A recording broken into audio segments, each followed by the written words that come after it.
आप सभी का स्वागत है। देखिए, हमने संघवाद में पाठ नंबर 3 जो हमारा संघवाद चल रहा है उसमें कुछ संघवाद के बारे में पढ़ा, संघवाद क्या है पढ़ा और संघवाद के कुछ रूपों के बारे में हमने अध्ययन किया तथा उसके एकात्मक लक्षणों के बारे में भी पढ़ा था। वेरी मोस्ट क्वेश्चन और थोड़ा सा टफ क्वेश्चन है, इसलिए मैंने ये आपको आपके सामने प्रदर्शित किया है। तो कृपया ध्यान से देखिए, कठिन क्वेश्चन है। एग्जाम में 4 अंक के लिए पेपर में आता है, जिसमें आपको पूरी राजनीतिक जो प्रतिक्रियाएं होती हैं, समूह होते हैं, जितने भी संगठन होता है, अंतरराष्ट्रीय स्तर की जो राजनीति होती है, वे सभी इस क्वेश्चन में सम्मिलित हैं। उनके बारे में अब कैसे कैसे क्या हमें पता लगाना है, देखते हैं। क्वेश्चन है कि भारतीय संघवाद की नवीन प्रवृत्तियां, भारतीय संघवाद की नवीन प्रवृत्तियां। देखिए, नवीन प्रवृत्ति कि उसकी जो हमारा संघवाद है क्या विकृत है, क्या उसमें परिवर्तन होता है, क्या उसमें बदलाव होता है, उसका रूप कैसा है, उसका स्वरूप कैसा है, तो इसके बारे में हमको यहाँ पर अध्ययन करना है। तो सबसे पहले अंतरराष्ट्रीय विकास परिषद आपने पढ़ा होगा, यूएनओ के बारे में अगर सुना होगा, सुना है यूएनओ? बताइए, सुना है क्या? संयुक्त राष्ट्र संघ, यूनाइटेड ऑर्गेनाइजेशन संघ, नेशनल संघ। इसमें क्या होता है, 6 अंग होते हैं और 6 अंगों में एक होती है महासभा, और उस महासभा में कुछ एजेंसी होती है, उन एजेंसियों में राष्ट्रीय विकास परिषद होता है। अंतरराष्ट्रीय परिषद अंतरराष्ट्रीय स्तर पर, क्षेत्रीय परिषद क्षेत्रों में, नीति आयोग मानी सरकार आदि महत्वपूर्ण संस्थाओं से संघवादी स्वरूप में राज्यों की भागीदारी को सुनिश्चित करने का प्रयास किया गया है। कैसे? एक बार पढ़ें कि राष्ट्रीय विकास परिषद, अंतरराष्ट्रीय विकास परिषद, क्षेत्रीय परिषद, नीति आयोग आदि संस्थाओं से संघवादी स्वरूप में राज्यों की भागीदारी सुनिश्चित करना। किसकी भागीदारी? राज्यों की भागीदारी को सुनिश्चित करना। ये लाइन कैसे कि हम जानते हैं कि देश का विकास जब यहाँ पर जो ये यूएनओ होता है, यहाँ पर कोई समस्या जब उत्पन्न होती है तो देश के प्रधानमंत्री सम्मिलित होते हैं यहाँ पर, न कि राज्यों के मुख्यमंत्री। समस्या किसी देश में थोड़ी होती है, किसी राज्य में स्पेशल तौर पर भी समस्या उत्पन्न होती है, तो राज्यों के मन में जब समस्या उत्पन्न हो रही है या और कोई उनके सामने समस्या आ रही है और प्रधानमंत्री से उनकी समस्या का समाधान नहीं हो रहा है, वो समस्या एक अंतरराष्ट्रीय स्तर की है, तो वहां पर राज्यों की भागीदारी को भी सुनिश्चित होना अनिवार्य है। यहाँ पर जो महासभा में साल में जो एक बैठक होती है उसमें देश का प्रधानमंत्री होता है, परंतु जब कोई विशेष परिस्थिति आए किसी राज्य के सामने तो प्रधानमंत्री के साथ साथ हम किसी भी एक जिस राज्य में समस्याएं हैं उस राज्य के मुख्यमंत्री को भी उस सभा में होने का पूरा अधिकार होना चाहिए। प्रवृत्तियां बदलाव होने चाहिए। कैसे? अंतरराष्ट्रीय विकास में कि राष्ट्रीय स्तर पर भी हम विकास कर सके, अंतरराष्ट्रीय स्तर पर भी हम विकास कर सके, क्षेत्रों का भी विकास कर सके। नीति आयोग की कोई भी और नई नीतियों के निर्माण में कि वहाँ पर विदेशों में नई नीतियों चलन में आती हैं, तो उन नीतियों का भी प्रयोग हम ले सकते हैं। तो ऐसे स्थानों पर राज्यों की भी भागीदारी को सुनिश्चित करना चाहिए। क्लियर है? दूसरा, साझा सरकारों के दौर में, साझा सरकार कहते हैं गठबंधन सरकार अर्थात मिली जुली सरकार कि दो या दो से अधिक दल मिलकर जिस सरकार का गठन करते हैं उसे हम क्या कहते हैं? गठबंधन सरकार। या फिर हम कहें जब लोकसभा या विधानसभा में किसी भी एक राजनीतिक दल को स्पष्ट बहुमत प्राप्त नहीं होता है तो सरकार बनाने के लिए उसे अन्य दल से सहयोग लेने की आवश्यकता होती है, तो ऐसी बड़ी सरकार गठबंधन सरकार या मिली जुली सरकार मानी जाती है। साझा सरकारों के दौर में केंद्र की स्थिति स्वाभाविक रूप से कमजोर होती है। क्यों होती है?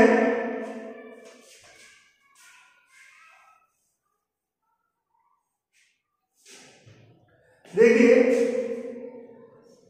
जब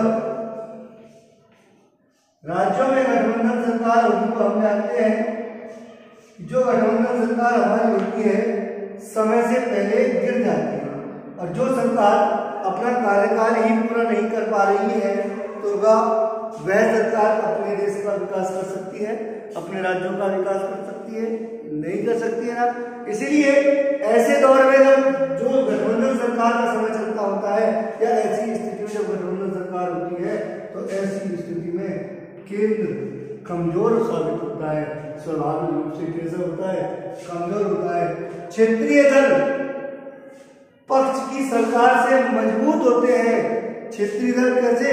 जो पक्ष में सरकार ऐसे बीजेपी की है वर्तमान स्थिति में, और ये सरकार गठबंधन सरकार है, तो जो विरोधी दल होंगे, छोटे छोटे दल होंगे, क्योंकि छोटे छोटे दलों से मिलकर उन्होंने सहयोग किया है उस सरकार को बनाने में, तो वो सरकार को धमकी ये देते हैं अगर आपने हमारा काम ये नहीं किया या हमारा समुदाय का काम ये नहीं किया तो हम अपना समर्थन वापस ले लेंगे और सरकार गिरा देंगे। तो सरकार गिरने के डर से, सरकार के गिरने के डर से वो लोग उनकी नाजायज मांगों को भी मानते हैं, उनको स्वीकार करते हैं। इसलिए जब गठबंधन का दौर चल रहा होता है तो ऐसी स्थिति में केंद्र सरकार कमजोर होती है और बजाय पक्ष की सरकार के जो सरकार बना रखी है उसके अतिरिक्त जो छोटे छोटे दल होते हैं वो सरकार से भी ज्यादा कैसे होते हैं? मजबूत होते हैं। इसलिए राज्यों को आर्थिक और राजनीतिक स्वायत्तता देने की प्रवृत्ति का क्या हुआ है? विकास हुआ है। इसी कारण इन परिस्थितियों को देखते हुए राज्यों को केंद्र से अलग किया गया है। संविधान भले ही है परंतु उनको अपने अपने क्षेत्रों में अलग अलग से स्वतंत्रता प्रदान की गई है। लास्ट पॉइंट नंबर 3, जल विवादों से जुड़ी समस्या में केंद्र व राज्यों के मध्य समन्वय का वातावरण बनता प्रतीत हो रहा है। जो भी कोई जल विवाद हो, जैसे सिंधु नदी जल विवाद है, रावी नदी जल विवाद है, स्वेज नहर जल विवाद है, तो ऐसी स्थिति में केंद्र और राज्यों के बीच समन्वय होना चाहिए। दोनों में उन दोनों की सोच समान होनी चाहिए जिससे उस जल विवाद का निपटारा आसानी से किया जा सके। यह हमारी भारतीय संविधान की नवीन प्रवृत्तियां मानी गई है। पहली है राष्ट्रीय विकास परिषद, अंतर्राष्ट्रीय परिषद, क्षेत्रीय परिषद और नीति आयोग। ऐसे स्वरूप में राज्यों की भागीदारी को सुनिश्चित करना चाहिए। दूसरे पॉइंट में जो गठबंधन सरकार है ऐसे दौर में केंद्र की स्थिति या हम कहें मिली जुली सरकार में केंद्र की स्थिति कमजोर होती है। बजाय सरकार के विपक्ष और जो छोटे छोटे दल होते हैं वो कई ज्यादा भारी होते हैं, क्योंकि वो हमेशा सरकार को गिराने के लिए उस पर धमकी भरे प्रयास करते हैं। इसलिए हमारी उनकी अनर्गल मांगों को मानने के लिए सरकार विवश हो जाती है। इस कारण हम कह सकते हैं हमारे पक्ष की सरकार से क्षेत्रीय दल काफी मजबूत माने गए हैं।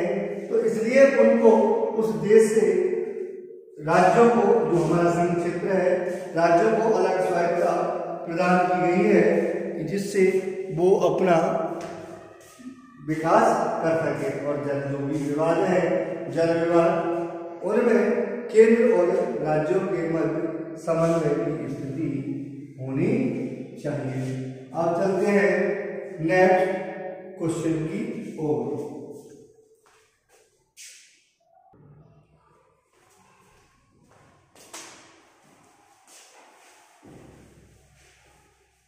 आप इस क्वेश्चन को उतार लेना और एक बार रिवाइज कर लेना।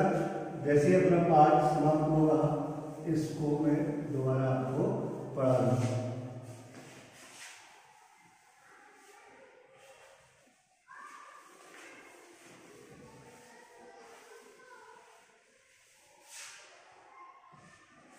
नेक्स्ट क्वेश्चन है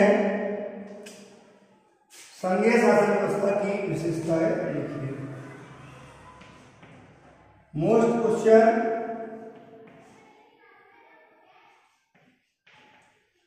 संघीय शासन व्यवस्था की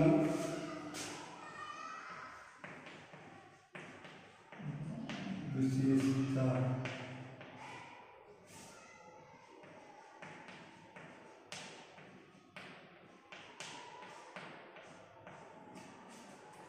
संघीय शासन व्यवस्था की विशेषता।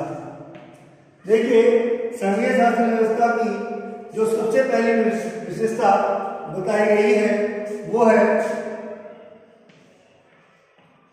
संविधान की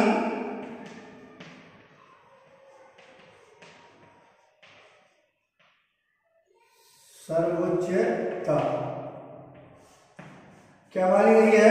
संविधान की सर्वोच्चता। देखिए, भारतीय संविधान द्वारा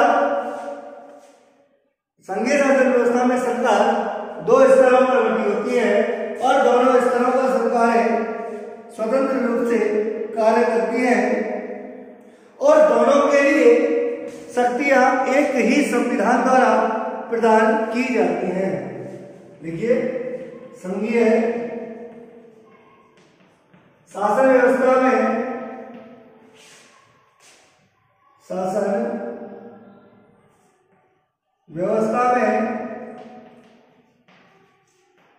सरकार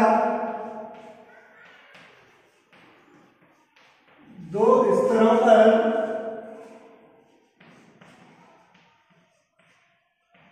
बटी होती है और इनके लिए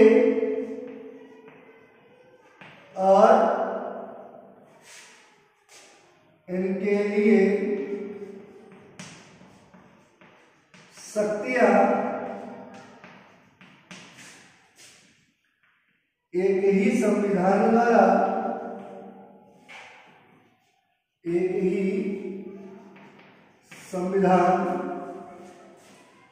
द्वारा दी जाती है, जो अपने अपने क्षेत्रों में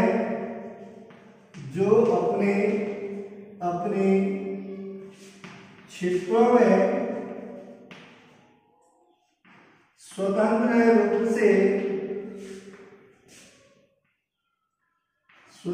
रूप से कार्य करती है। क्लियर यहां तक? देखिए, संविधान सर्वोच्चता की संघीय शासन व्यवस्था में सरकार दो स्तरों पर बटी होती है, दोनों ही सरकारें अपने अपने स्तरों पर कार्य करती हैं और दोनों के लिए शक्तियां किसी एक संविधान द्वारा ही दी जाती है। अगला है दूसरा पॉइंट जो 5वां रहा है हमारा, शक्ति विभाजन। क्या है? शक्ति विभाजन कौन सी अनुसूची? 7वीं अनुसूची, इसके द्वारा शक्तियों को 3 भागों में विभाजित किया गया है। जैसे कि आप जानते हैं, संघ, राज्य और समवर्ती, इन तीनों में शक्तियों का बंटवारा किया गया है। इन तीनों में हम जानते हैं कि शक्ति विभाजन के दरमियान सबसे ज्यादा शक्तिशाली राज्यों की तुलना में केंद्र सरकार को माना गया है। नंबर 3 में चलते हैं। एकल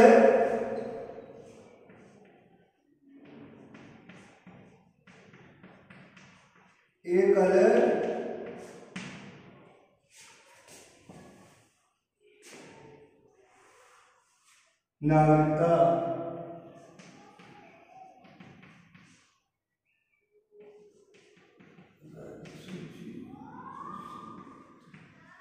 एकल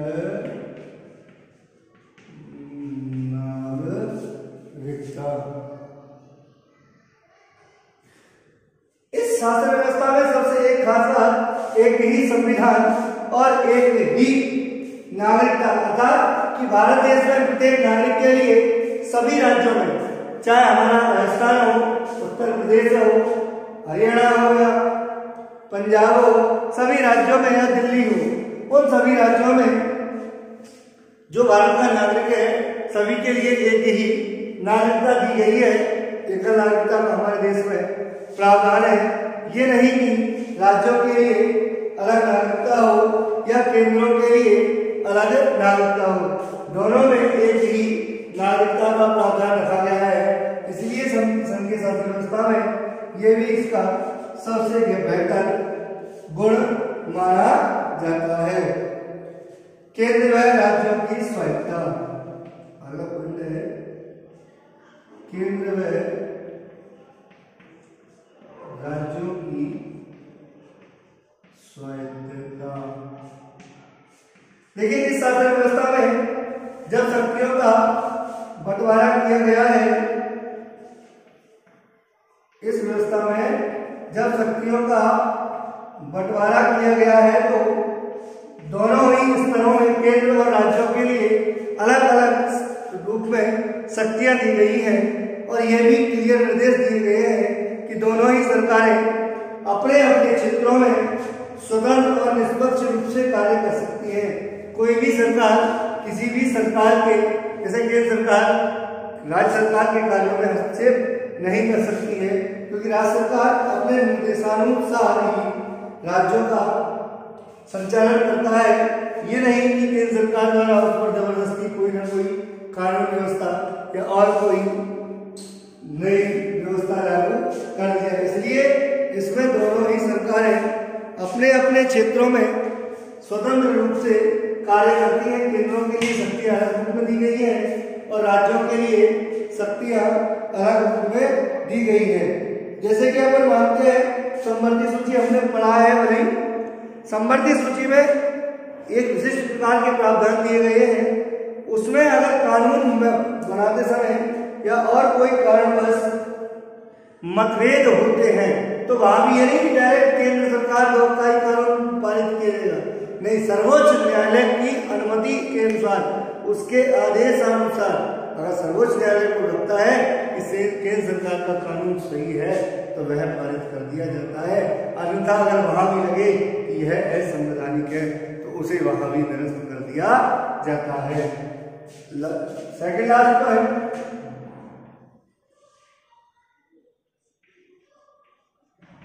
स्वतंत्र व निष्पक्ष न्याय। ये पॉइंट मैंने आपको अलग से और करा दिया है, जिसे आपको बताया था, ध्यान दो, विधि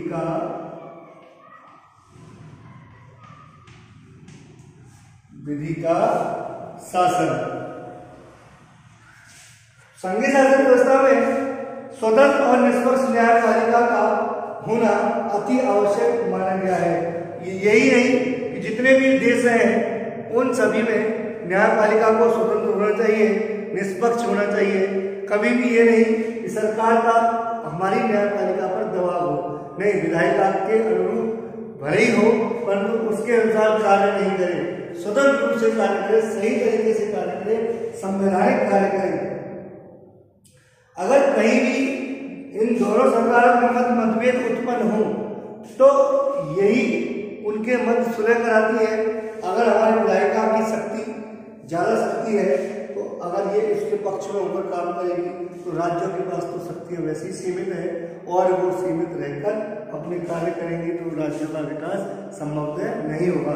इसलिए संघीय शासन व्यवस्था में सरकार के अतिरिक्त सरकार को अच्छा होना चाहिए, बल्कि उसके अतिरिक्त भी जो हमारे देश की न्यायपालिका है यो या हमारे देश की जो विधि निर्माण प्रक्रिया है उसे सशक्त होना चाहिए, मजबूत होना चाहिए और बिल्कुल संवैधानिक नियमावली के दौरान ही कार्य करना चाहिए। लास्ट पॉइंट रह गया है, लास्ट पॉइंट और देख लीजिए एक बार, फिर आज का हमारा क्वेश्चन समाप्त हो जाएगा।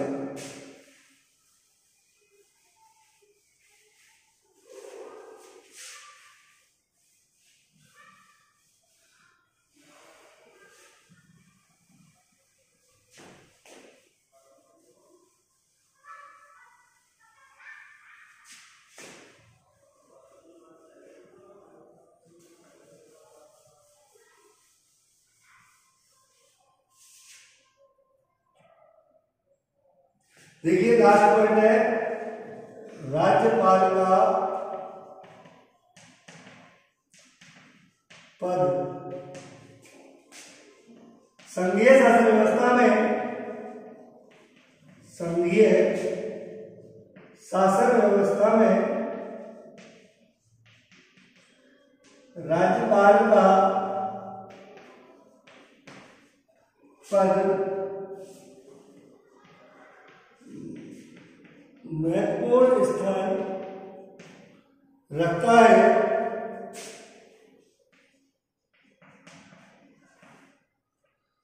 राज्यपाल की नियुक्ति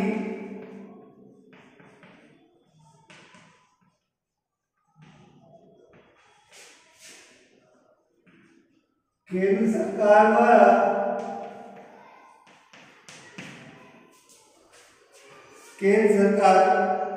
द्वारा की जाती है।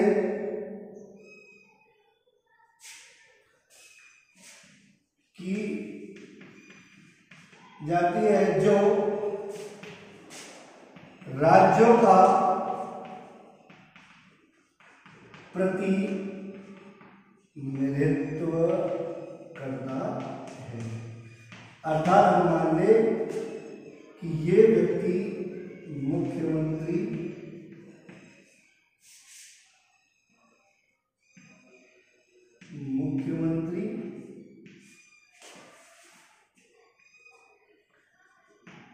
प्रधानमंत्री और बीच में हो गया राज्य,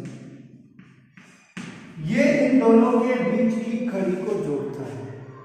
किसके बीच? जैसे राज्यों में कोई समस्या है तो ये सीधे अपनी समस्या को यहाँ पर अवगत नहीं कराते हैं, ये अपनी समस्या को किसको अवगत कराते हैं? राज्यपाल को। राज्यपाल किसको अवगत कराता है? प्रधानमंत्री को।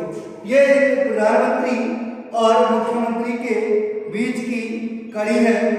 दूसरे, जब कभी भी जो मुद्दे होते हैं केंद्र और राज्यों के मध्य, तो फिर ये इनके बीच की कड़ी का भी एक और साधन मानते हैं हम, कौन? सर्वोच्च न्यायालय। ये संबंधित सूची पढ़ी ना हमने, जब उनके मध्य मतभेद होते हैं तो किसका कानून, केंद्र का या राज्य का? तो किसकी सहमति के द्वारा? राज्यपाल आदेश किसको देता है? इन दोनों को ही देता है उस समय कि आपकी समस्या का समाधान किसके द्वारा होगा? सर्वोच्च न्यायालय के द्वारा। और यहाँ पर आकर हमारी समस्या का, इन दोनों की समस्याओं का समाधान हो जाता है। ये संघीय शासन व्यवस्था की विशेषता है। नेक्स्ट वीडियो कल। आज के लिए नमस्कार।